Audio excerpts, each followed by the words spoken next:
second.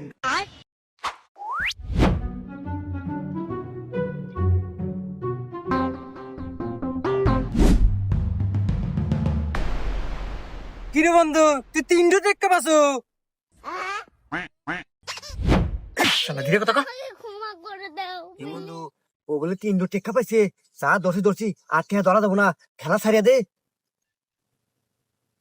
কি বন্ধু মারতি আমার না বন্ধু আর ধরবো না খেলা ছাড়িয়ে দিলাম হ্যাঁ ঠিক আছে বন্ধু এ তুই হাইটি হারে বন্ধু আমি আর খেলবো না থাক আমি গেলাম শালার কোয়াপাল কি রে 300 টাকা পাইলো হ্যাঁ হাই রে কোয়াপাল আমার ঘরে বা কোয়াপাল কোনো হলো না না বাইগান